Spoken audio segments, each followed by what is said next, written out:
I'm Arman Shariki and I'm here to talk about discussion question 7.1. The question is discuss the six key concepts defining organization design. So first of all, we have to talk about organization design definition. Organization design refers to how task roles, authority, and coordination are structured within an organization. Effective organization designs helps improve efficiency, accountability, and communication. So basically, there are six key concepts that define how organizations are structured and managed. The first one is work specialization. Work specialization is the degree to which tasks are divided into separate jobs. It helps increases efficiency and expertise, but excessive specialization may reduce flexibility. The second one is departmentalization. It's the way jobs are grouped together, can be based on function, product, geography, or customer type. The third one is authority. Is the clear line of authority from top management to lower levels. It helps ensure employees know who to report to and who has decision-making authority. The fourth one is span of control. Span of control is the number of subordinates a manager can effectively supervise. A wider span encourages autonomy. A narrow span allows closer supervision. The fifth one is centralization and decentralization. Centralization is decision making at the top management. Decentralization is decision making authority distributed to other two lower levels. And finally, the last one is formalization. Formalization is the extent to which rules, procedures, and instructions are written and standardized. High formalization encourages consistency. Low formalization encourages flexibility. Today I'll be explaining about the traditional and or contemporary organizational design and how both are influenced by the management and the environment. And I will also include the real example for making it easier to understand. Traditional organization design are the older classic structure that many organizations used when environment were more stable. These include simple structure, fictional structure, and divisional structure. In a simple structure, the organization is small. The leader makes most of the decision, and there are very few layers of the management. Small family business such as neighborhood, bakery, or small tuition center, the owner makes all the major decisions directly supervise employees. In functional structure, employees are grouped by their specific function like finance, marketing, and operation. Most of government, department, or university, for instance, in university, you have finance, HR, student affairs, and academic department that are specializing in their own function. In divisional structure, the company is divided based on the product, customer, or geographic areas. Samsung has division like mobile phones, home appliance, and semiconductor. Each division operates almost like its own company. Traditional structure focus on clear authority, specialization, and stability. Contemporary design include team-based, matrix, network, and boundaryless structure. So team-based is work is organized around the team that make the decision on their own. As for example, Google's use cross-functional teams for products development. Teams are formed to work on an Android, YouTube features, or AI projects. As for matrix structure, employees report to two managers, for example, a functional managers and a project manager. So example, for a large construction companies, as engineer might report to the both of the functional head as in engineering department and the project manager itself which is specific mission on the project. Then we have network or a virtual structure, which is a source of many function and keeps on a small core of a team. For example, Nike. Nike focus on the design and the marketing, but outsource most of it manufacturing to the other countries. And we have the last one is boundaryless flat. Last one, you have a boundaryless flat structure, which is the remove traditional hierarchy layers to allow the faster communication. As for example of the Spotify. Spotify use squad and tribes with minimal of the hierarchy to encourage fast innovation. These contemporary designs are more flexible and collaborative. Yes, traditional and contemporary design are influenced very differently by the management and the environment. Traditional structure work best when managers prefer centralized and control and when the environment is stable and predictable. On the other hand, contemporary structure require managers who encourage teamwork and empowerment, and they fit fast changing and competitive environment. Therefore, both leadership style and external condition determine which design is more suitable. Yes, traditional and contemporary design are influenced very differently by the management and the environment. Traditional structure work best when managers prefer centralized and control and when the environment is stable and predictable. On the other hand, contemporary structure require managers who encourage teamwork and empowerment, and they fit fast changing and competitive environment. Therefore, both leadership style and external condition determine which design is more suitable. Hello everyone. Now I'm going to answer the following questions.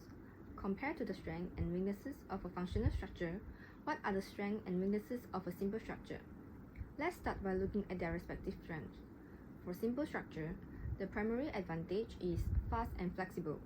This is because authority is centralized in one person, so decisions can be made faster without red tape. It is also inexpensive to maintain due to low overhead, and there is clear accountability, which means that everyone knows exactly who is in charge, as the authority is only centralized in a single person, whether it is the owner, founder, or top leader. In contrast, a functional structure thrives on specialization. Employees become experts in their specific fields, which leads to professional growth. It offers cost-saving advantages through economies of scale, as the organization avoids duplicating equipment or personnel across different departments. Also, functional structure offers a much clearer career progression path, because the organization is divided into specialized departments like marketing, finance, or engineering. Employees have a professional ladder to climb. They can improve their skills better as they are surrounded by other experts in their specific field. While both have clear benefits, they also face specific challenges as an organization evolves. For simple structure, the biggest risk is over-reliance on one leader. If anything happens to the owner-manager, the decision-making center of the company is lost. It also becomes inadequate as the company grows because there aren't enough formal policies to guide a large workforce. For functional structure, the main disadvantage is the silo effect. Departments can become insulated, leading to a lack of cross-departmental cooperation. Because so many layers are involved, decision-making is often much slower compared to the simple structure. To wrap up, let's look at a summary of how these two structures stack up against each other across different business aspects. The simple structure is best for small, entrepreneurial organizations, while the functional structure is designed for medium to large organizations. Next, if you need fast decision-making and high flexibility, the simple structure is superior. However, it relies on generalists. If your business requires deep specialized expertise, the functional structure is the better choice, even if it means higher cost and slower agility. Last, the simple structure's main threat is its risky reliance on one person, whereas the functional structure's primary struggle is internal communication. And that's all for this question. Thank you. My name is Sarah, and now I'm going to talk about question 7.4. Contrast the design of a boundaryless organization and a structureless organization and explain the point of contrast with examples. So for the aspect of definition, boundaryless organization is a model that actively minimizes or makes porous traditional boundaries such as vertical, horizontal, external and geographic boundaries to foster collaboration, speed and innovation. For structureless organization, is a no formal predefined roles or departments relying on purely organic self-forming networks. For the aspect of decision making, boundaryless organizations share decision making but guided by leaders, and structureless organization is fully decentralized decision made by self-managed groups. Finally, for the aspect of coordination, boundaryless organization managed through cross-functional teams, technology and shared vision or culture, and structureless organization managed through individual networks and peer agreements. In this slide, I'm going to explain the points with examples. First is structural existence and firm. For boundaryless organization is Google Teams. Google Teams collaborating across departments by using cross-functional teams CFTS for major projects. For structureless organization is Valve Stripes. Valve Stripes for structurelessness by eliminating formal managerial titles and fixed teams assignments. Second is decision making. For examples of boundaryless organization is Nike.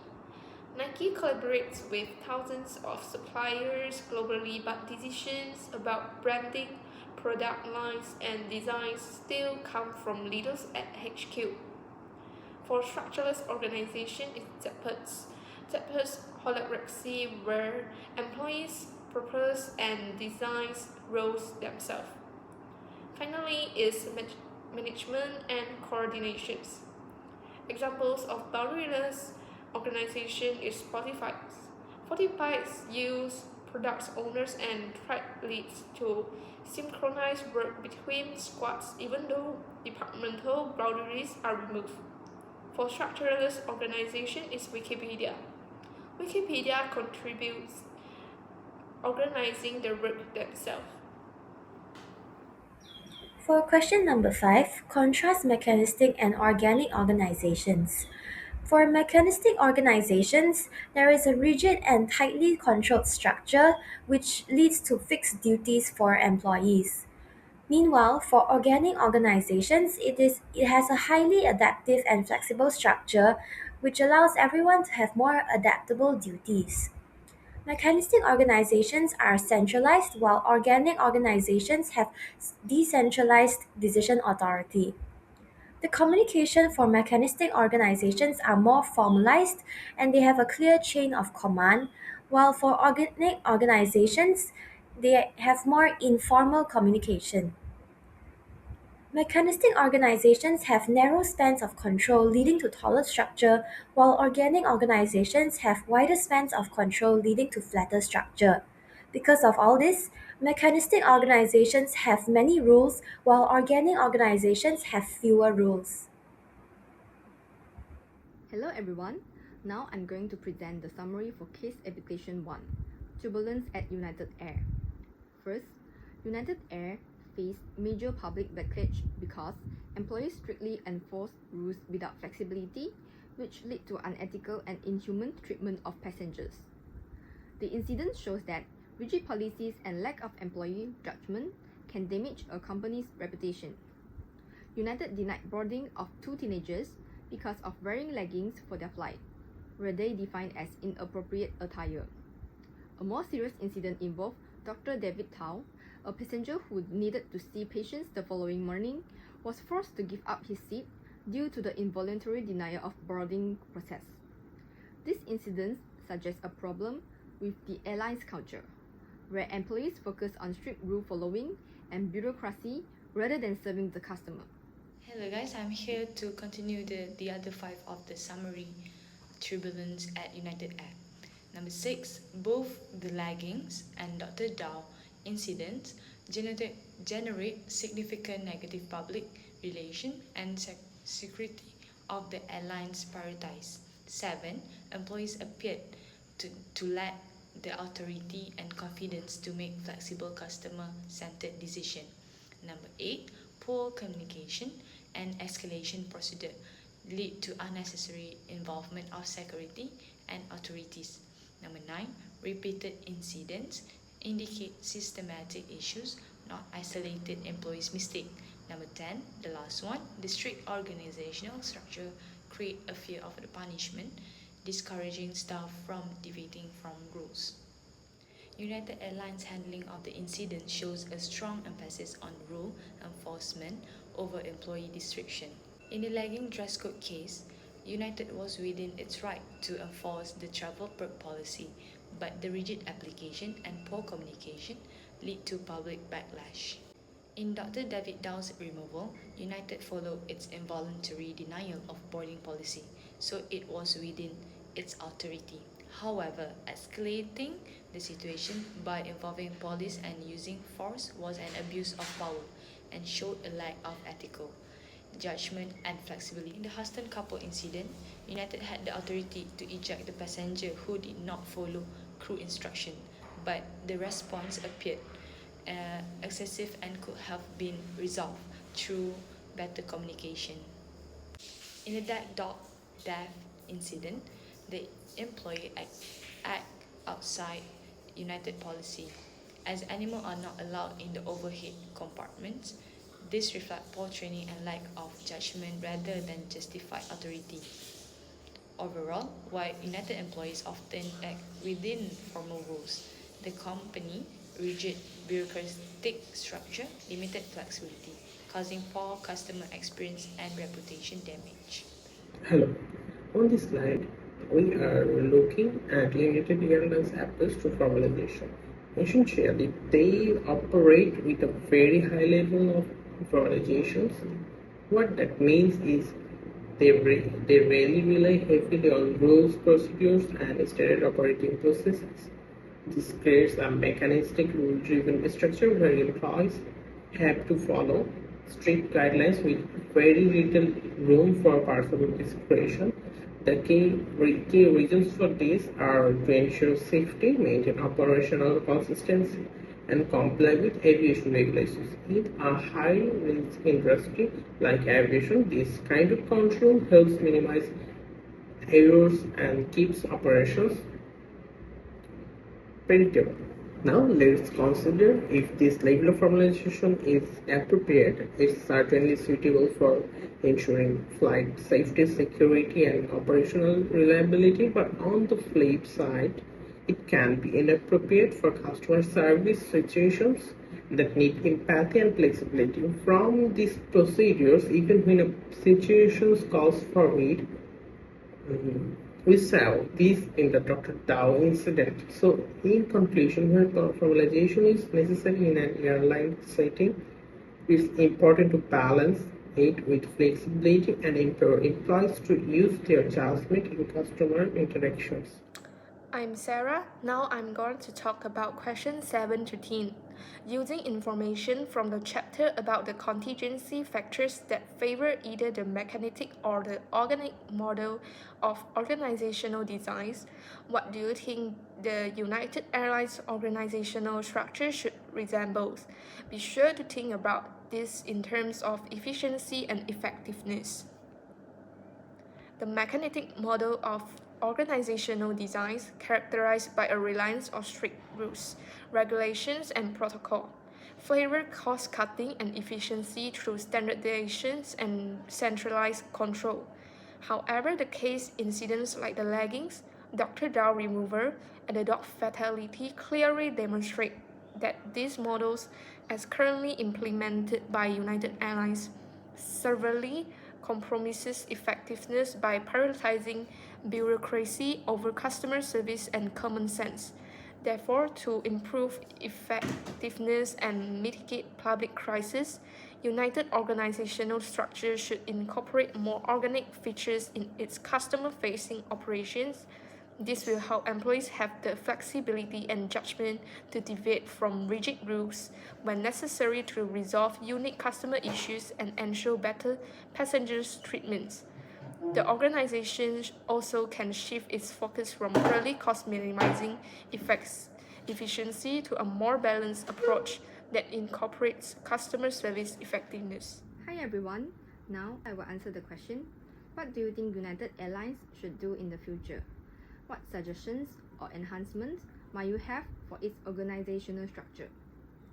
United Airlines experienced several public relations crises because employees strictly follow policies without using judgment or flexibility. These incidents suggest deeper organizational structure problems, especially overly centralized decision making, a strong rule enforcement culture, and insufficient empowerment of frontline staff.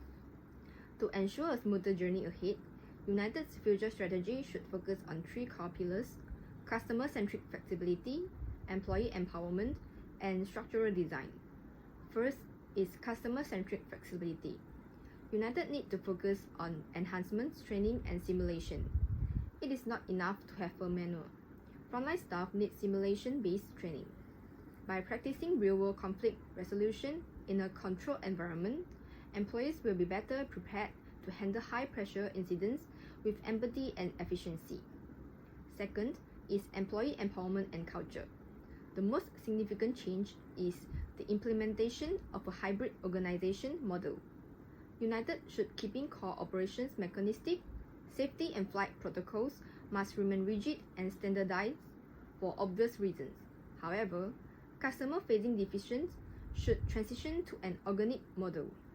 This suggestion is to grant frontline employees the authority to make quick decisions on the spot.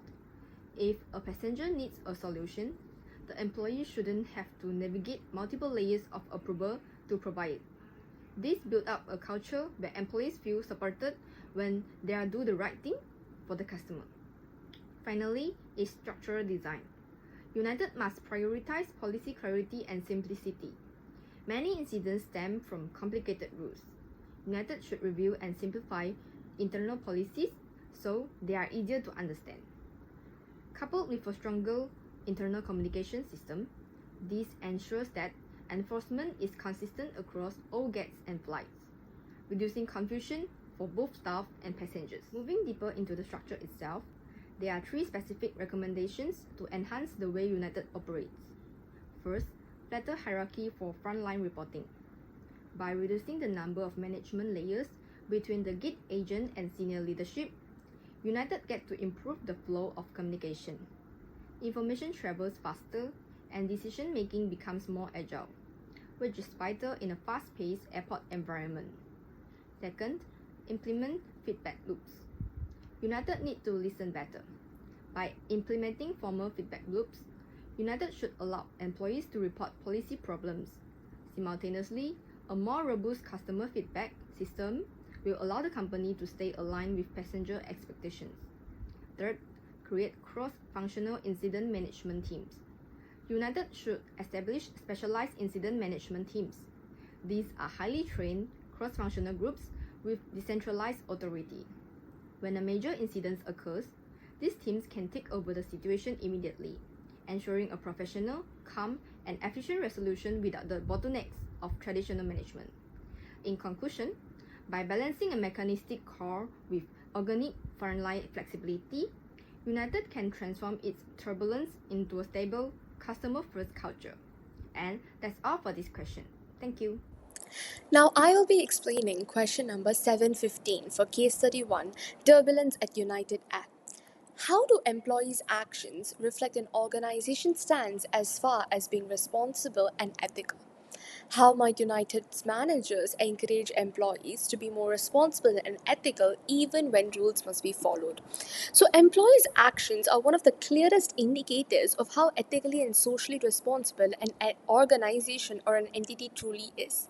This is because employees are the ones who are day to day interacting with they are acting as a representative for that of the organization, and they interact with customers, stakeholders, and the public. When employees behave ethically and responsibility, it reflects a positive image on that of the organization's values. However, when their actions may cause harm or appear insensitive, the organization itself is viewed as uncaring or unethical. In the case of United Airlines, employees followed the company's rules very strictly, even when those rules led to public embarrassment or passenger harm. Although the employees were technically complying with the policy, their actions created a perception that the United prioritized their procedures over people. This damaged the company's ethical image as well as their public trust, showing that rules do not alone just guarantee ethical behavior. To encourage and foster a more responsible and ethical action, United managers should be better training that emphasize should emphasize on better training to like foster a culture of empathy, judgment, and customer care, not just rule compliance. Employees should be empowered to use discretion and make humane decisions, especially when there's sensitive situations or unusual situations. This would allow them to balance company's policy with that of ethical considerations. Additionally, managers can revise policies to include flexibility, reward ethical decision making, and create a supportive culture where employees feel safe to speak up or suggest better solutions. When employees do know that they will be supported for acting ethically, they are more likely to do so.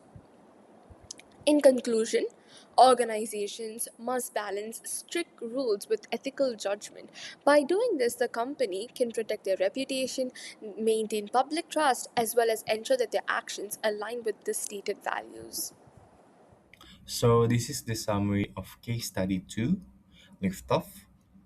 So after NASA's main project mission ended in 2011, the organization faced an uncertain future. So it needed to redefine its direction and purpose.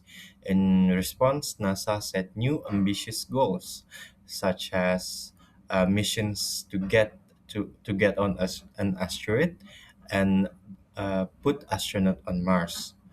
To achieve these goals, NASA had to guide a highly complex and technical organization while carefully managing limited resources.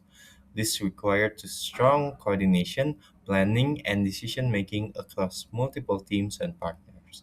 Overall, NASA can be seen as learning organization. It continuously innovates, it invests in trainings, and learn from past failures. However, its effectiveness is sometimes limited by bureaucracy. Combined with advanced technology, high risk, and uncertainty, this makes NASA's operating environment extremely complex. Hello. My teammate has covered the first half of the case. I will now explain the last 5 points. Point number 6, multiple stakeholders, political influence, regulatory demands, and global partnerships add to organizational complexity. Point number 7, NASA pivoted its mission toward deep space exploration with ambitious goals to reach Mars by 2030. Point number 8, NASA is transforming into a learning organization to better utilize its employees' intellectual. Point number 9, the agency used tools like lesson learned, databases, and online collaboration forums to share expertise. And point number 10, NASA manages extreme complexity because it operates in a high stakes rocket science environment with multiple projects and constant operational changes. Okay, this is for the case study 2, liftoff. I would like to answer question 716. Would you call NASA a learning organization? Why or why not? First of all, a learning organization is an organization that continuously acquires, shares, and applies knowledge to improve performance.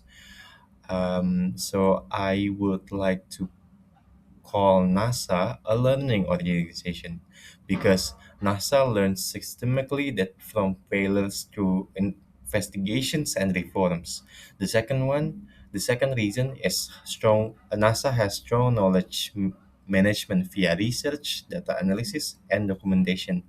And the last one is NASA has continuous innovation and improvement in technology and safety. This is the second question from case study 2, 770.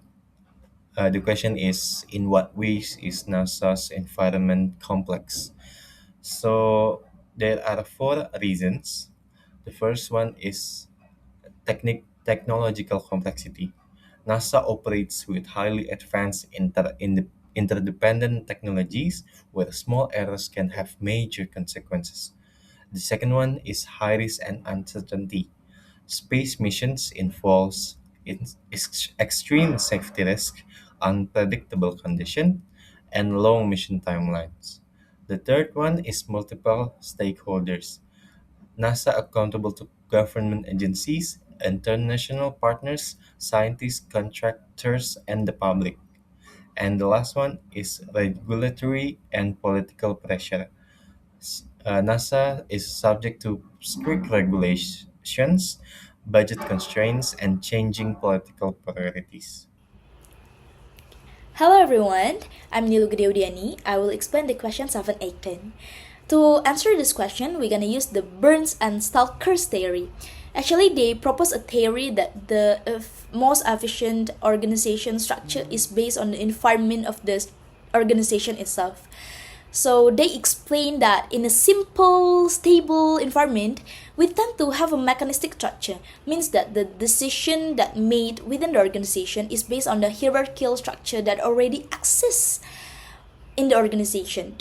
But what will happen if they face like uncertainty or complexity? Well, complexity can break this structure. When you face high complexity like NASA does, you face constant uncertainty. You cannot write a standard rule for a problem that has never happened before. So if NASA kept a rigid, factical, strict structure, every new problem will have to go all the way up to the boss for a decision. And that is too slow if they need to do that every time the problem appears. So complexity forced the structure to flatten. It pushed the organization to abandon the machine model and adopt a new model, organic model. In this organic structure, the shape of the organization changed. Instead of like vertical chains of commands, they make a horizontal networks. This is where the learning organization concepts comes into the NASA. The case highlight that NASA replaced rigid hierarchies with knowledge networks and searchable libraries. So before, information is hoarded at the top, but now information is shared across the entire system. The complexity of the work means no single manager has all the answer. The structure changed to allow expert to talk directly to other expert, bypassing the hierarchy entirely. So to summarize this question, complexity changed the structure by shifting the focus from control to collaboration. So from mechanistic organization to more organic structure. Because the problem are too hard for one person to solve, the structure must change to leverage the collective brain power of everyone. It forced NASA to move from a rigid bureaucracy to a flexible organic networks where knowledge flows freely. Thank you. For case study 2 lift off, question 19, what suggestions would you make to managers at NASA about being a learning organization? First of all, managers at NASA could reduce hierarchical barriers. This would allow employees to feel safer, to voice their concerns, and discuss their opinions among each other. This improves transparency among the organization. Next, managers at NASA could consider collaboration with external organizations. This allows an exchange of new technology and ideas, which would accelerate technological advancement. Lastly, managers at NASA could reward innovative employees. This would motivate employees and encourage them to continue researching and gaining knowledge and new skills. This would also encourage collaborative work, benefiting both employees and the organization. That is all for our presentation. Thank you very much.